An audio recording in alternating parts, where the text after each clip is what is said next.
How's it going, guys, and welcome back to another video. It's me, Cam from Cam's Cop, and welcome back to another daily Chelsea transfer news video. And today I'm going to be talking about the latest on Fofana, Gordon, ODOI, Rafael Leao, all things Chelsea and Aubameyang. Without further ado, if you're new, I'm Cam from Cam's Cop, and I do daily Chelsea transfer news videos. 80% of you who watch my videos aren't subscribed, so if we could get that number down, 550 subs very soon. So without further ado, let's go on the first story. Now, of course, starting off with the big news today and yesterday, and that is regarding ODOI to Bayern Leverkusen. Now, of course, I'm going to start with Fabrizio Romano, who has said Bayern Leverkusen are closing on ODOI deal. Negotiations set to be completed with Chelsea on loan after Cho turned down 2 loan proposals from the Premier League. Deal progressing well to be completed this week. Now, I like this. This shows ODOI has a choice where he wants to go. He didn't want to join the 2 teams in the Premier League, which I'm thinking are going to be Newcastle and teams like that, maybe even Everton.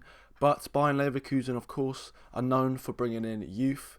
Kai Havertz for a change, Michael Ballack previously, Patrick Schick, and of course their breakout star Florian Wirtz. But if he gets game time, European football as well, to really show what he's about. And this is a very good move for ODOI because he's at a crossroads in his career. Under Sarri, you know, I watched loads of games, him in the Europa League run against Malmo, etc. Very well, good, but I've seen stats where when he's playing in his preferred position, left wing, last season we put on amazing performances, most notably the 7-0 against Norwich. But I'm very happy for him. This is a good move if he gets game time. When he comes back, he only has a year left in his contract, so it's going to be very interesting to see if he leaves on a permanent or he signs another one. I don't know if he'll sign another one because how we've been treating him, but fingers crossed he does very well and comes back a better player. On to the next story.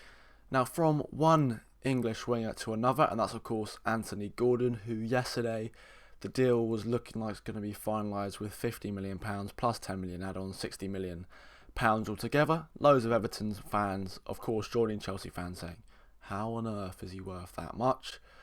If I was an Everton fan, sell him immediately, but this is what Frank Lampard has to say. Our player, everyone knows of Chelsea interest. We've had a good relationship, ideally a quick resolution to the situation, or we carry on and he's our player, Lampard says. Then another manager's stance slowly slowing down. So Frank Lampard and Everton definitely value him at £60 million. That's the only sign of me thinking the deal's worth it. Very valuable to Everton, maybe not as valuable as £60 million, but of course 4 goals in the league last season. He's only 21, he could progress. He does fit the system, we do need more attackers, but let me know, Chelsea fans, is it a good deal? But anyway, that's enough about Anthony Gordon, let's talk about Fofana. Now, yesterday it was confirmed that the 3rd bid had been turned down by Leicester.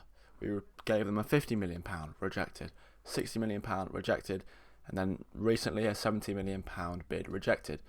Now, it wasn't the base fee that Leicester weren't happy about, it was more the add-ons and additional fees that Leicester weren't going to see. I saw something like £5 million if he gets the France squad for the World Cup, things like that, which really helps a team like Leicester, who whole business model is really selling their best players. But I'm going to go to Fabrizio Romano again by starting with what Brendan Rodgers had to say.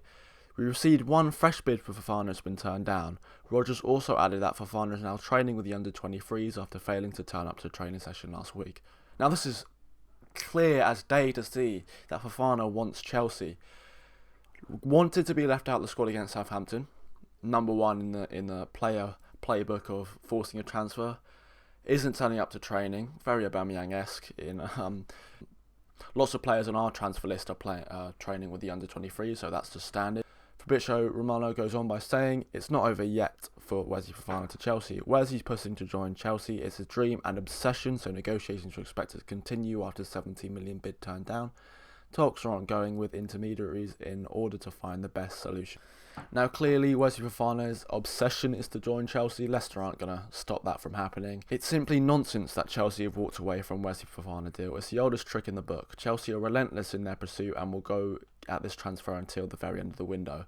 Now, of course, I knew we were going to go for the transfer at the end of the window, but I want it to be done before Saturday, before we play Leicester, because then it just gets all wrong. Anyway, on to the next story. And yesterday the breaking story was about Rafael Leao. I've got 3 stories to get through to talk about him, so without further ado, let's get on the first one. So, from Gazzetta, there's two saying, Chelsea have never contacted AC Milan to negotiate a deal for Rafael Leao and the player is settled in Italy. A deal would be very complicated to achieve. Gazzetta goes on by saying, Rafael Leao is yet to pay Sporting Lisbon the €16.5 million he owes the club for terminating his contract in 2018. With Lille own a 15% release clause, add that to the fact that Jorge Mendes is his agent, Chelsea would have to pay a huge amount of money. Of course, Jorge Mendes, one of the Portuguese super agents who seems to own every player in the world. But from Sports Witness, they have a different tone by saying has every interest in potential €100 million plus transfer to Chelsea, certainly spoken with the Blues. Depending on who you want to believe, the interest is definitely there. Chelsea definitely do have interest. Whether they've spoken to an agent or the player is up for debate. I feel like we've earned a Sterling, Aubameyang, Leao front three. But anyway, speaking of Aubameyang for the last story, I believe this Aubameyang deal is a strategy game. Chelsea know Barcelona need to register Koundé and don't want to spend more than £15 million plus add-ons. Barcelona know Auba is Tuchel's priority and are asking for €30 million. I believe €20 million will be a fair price. Lots of people on Twitter saying the deal's almost done for Aubameyang. That might be the first deal to be done. It's either that, Fofana or Gordon. We're linked with so many players right now, it's hard to put a finger on, but I'm pretty sure Aubameyang will be the first one. But thank you guys for watching. I've been Cam from Cam's Cobbin. I will see you tomorrow for more Chelsea transfer news where hopefully a signing is done and it'll be a very happy bunny. See you then.